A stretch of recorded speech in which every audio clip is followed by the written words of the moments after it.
But what? Are you talking about the Army Michigan lead? game? You're not talking about Army Iowa State, right? You're talking about Army Michigan. No. I'm talking Army Michigan last week. So that's what that game came down to. Army. You pulled a splitter on me there. Iowa. So.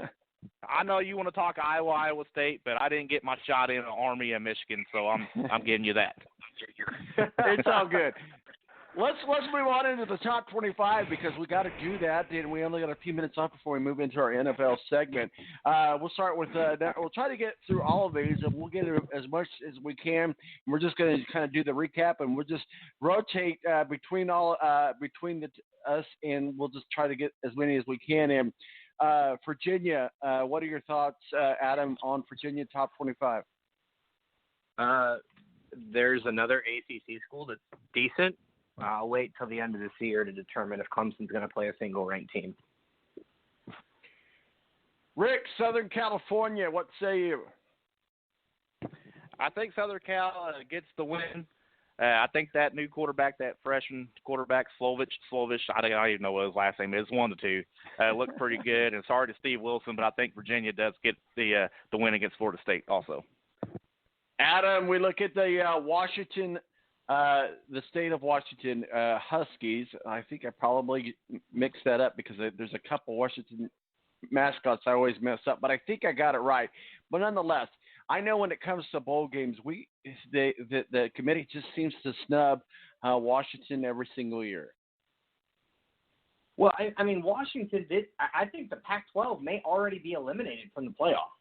I mean, they're eliminated before the season ever starts.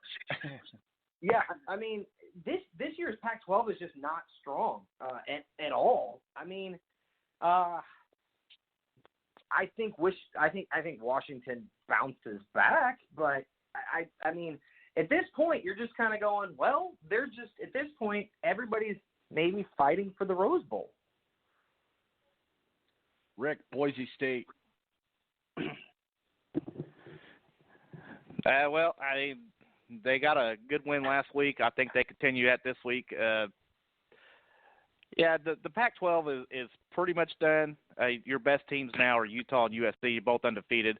Oregon was supposed to be the best team in the Pac-12, and they lost week one to Auburn, who's like the fifth or sixth best team in the SEC. So I think the Pac-12 is done. They're all fighting for the Rose Bowl, like Adam said.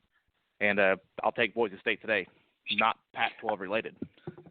Adam, we're going to move into the Big Ten here. We talked about this team earlier, but Maryland has sunk their teeth into a solid number 21 position.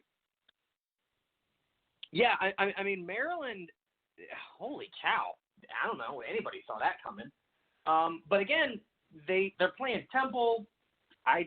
They're going to throw up another 50-plus today. The question is can their defense keep doing what they did last week and the previous week? So I'd like to see, if they can maintain this level of intensity, they're going to be a tough out for the rest of the Big Ten East. I totally agree with you. Who saw this coming with the Terrapins? Rick, let's move on up the list here to number 20, Washington State.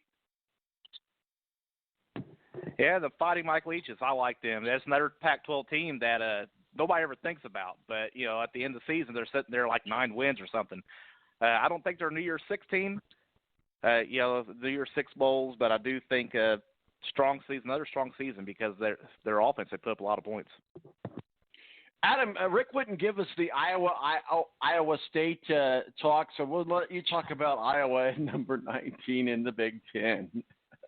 Yeah, Iowa features two top 15 prospects for the upcoming NFL draft, and A.J. Espensa, defensive end, and Christian Wirtz, an offensive tackle.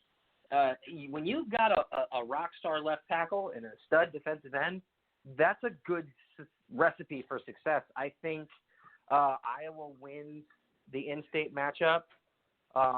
Despite the fact that Matt Campbell's a great coach, I just don't think they have the talent this year for what could be a team in Iowa that's contending for the Big Ten West with Wisconsin to try to get to Indy.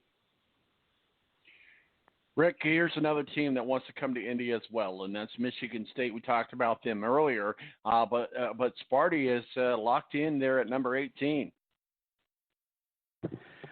Yeah, but when it comes down to the end of the year, I just don't think they have the horsepower to compete with like Wisconsin. Those I don't know how the Big Ten breaks down in divisions. I mean, Adam can help me out with that, but I just don't think they get to Indy this year. Even though they're a solid team year in and year out, I don't think Michigan State gets to Indianapolis. Rick, I'm sorry, Adam. We talked about UCF earlier, but what are your thoughts? UCF number 17 in the top 25. UCF's a really good squad. I was just looking to see if there's any status on Wimbush.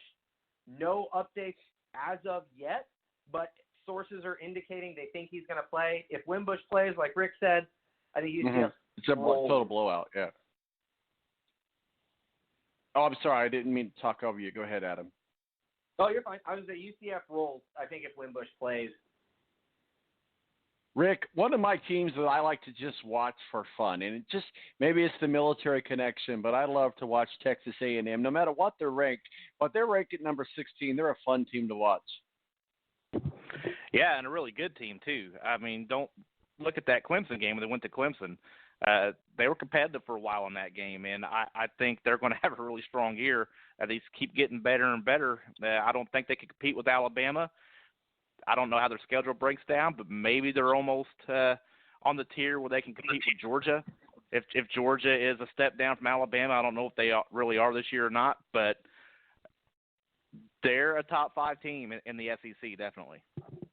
Yeah, Texas A&M. Let's give them credit. I mean, we recognize a lot of the service academies, Army, Navy, Air Force, but let's recognize Texas A&M. I mean, let's for what they do for the military, and certainly they produce some of the greatest generals, and even president by the name of George Bush Sr., which is where he's buried at, and they have a heck of a fight song. So hats off to Texas A&M. I love that school. They're next to IU. They're one of my favorites to watch. So, I hope that they can put things together. Adam, we're up to you. The Oregon Ducks, number 15. What are your thoughts? Oregon, they'll probably be in the Pac-12 championship, competing for a New Year's Six Bowl. They're playing Montana today. They'll win easily. I mean, the question for them from a long-term perspective is, do they have someone in the pipeline after Justin Herbert goes pro? Rick, coming up here, we got Wisconsin, and then you've got Penn State, and of course Michigan's in the top 10. We talked about Maryland being in the top 10. Let's talk about the Big Ten for a moment. It seems like the Big Ten gets snubbed in the playoffs every single year for whatever reason. We can use that argument and strength of schedule, but at some point, the committee's got to look at a Big Ten school, possibly Wisconsin, most likely Wisconsin or Ohio State. If it's not Ohio State, of course, I know Adam was going to say, well, it's always going to be Ohio State. Of course, it's going to be Ohio State. Recognized from the Big Ten, it's always going to be Ohio State. But at the same time, it just seems like the top 3 slots in the playoffs is already committed. We already know who they're going to be, and then it's going to be, is it going to be a Big Ten school? It's going to be somebody else, and it's always going to be a conversation between Ohio State and somebody else.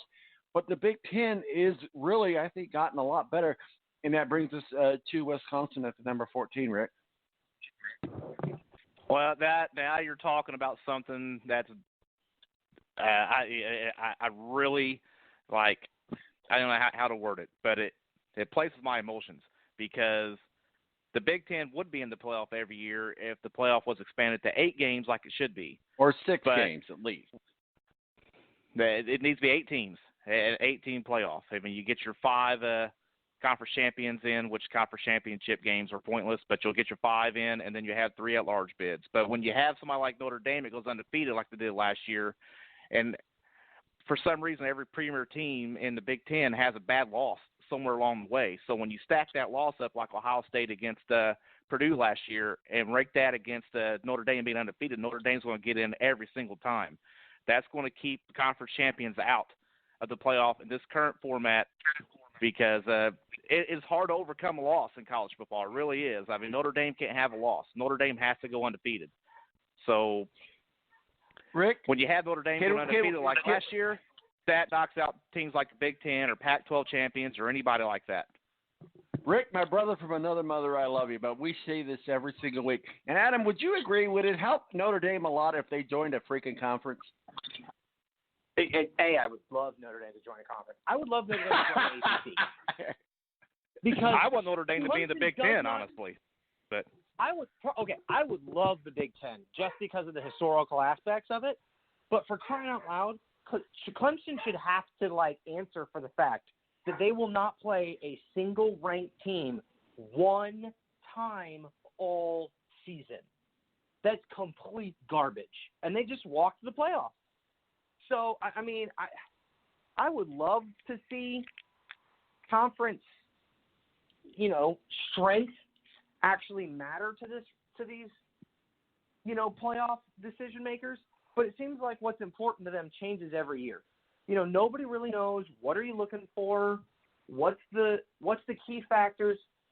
Last year Ohio State had the two best wins of everybody. Pre-conference championship didn't matter because again, if you're talking top six, all 5 conference championships plus one at large, I could see you saying one of the conference champions gets excluded.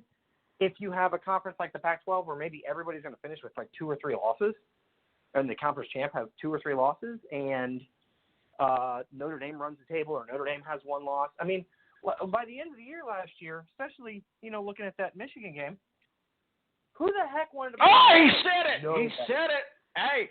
Hey, Rick. He said Michigan. But right. I just say I think an expansion of the playoff is what needs to happen. People are crying about one more game.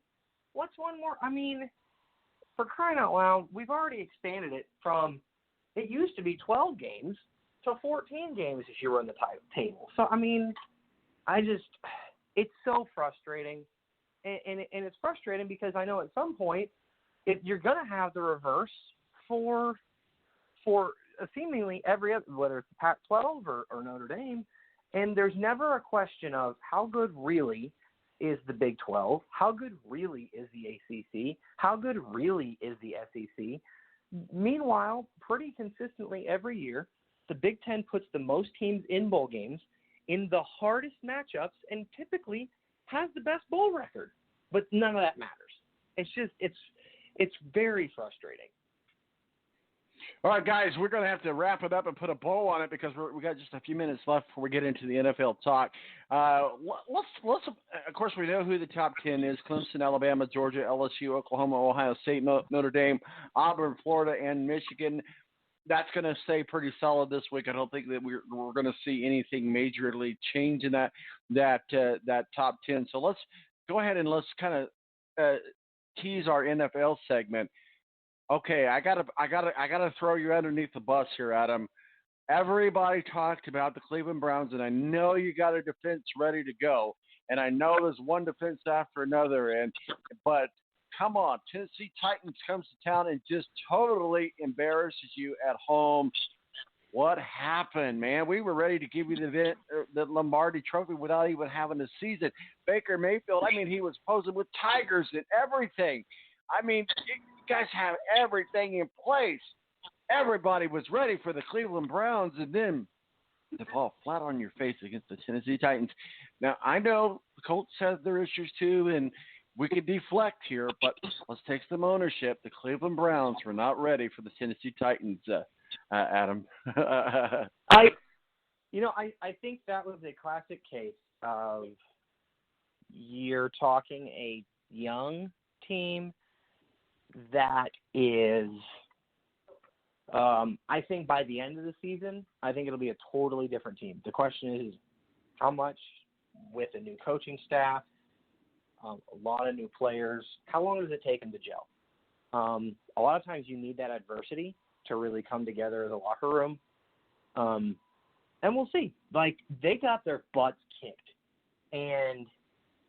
But it was still, when you're talking a minute left in the third quarter, it was a 2-point game. And then the wheels just fell off, which can happen in the NFL. I try not to get too high after a loss. I try not to get too high after a win or too low after a loss. This is still a team with a ton of confidence, not a ton of confidence, a ton of talent. And I still think they can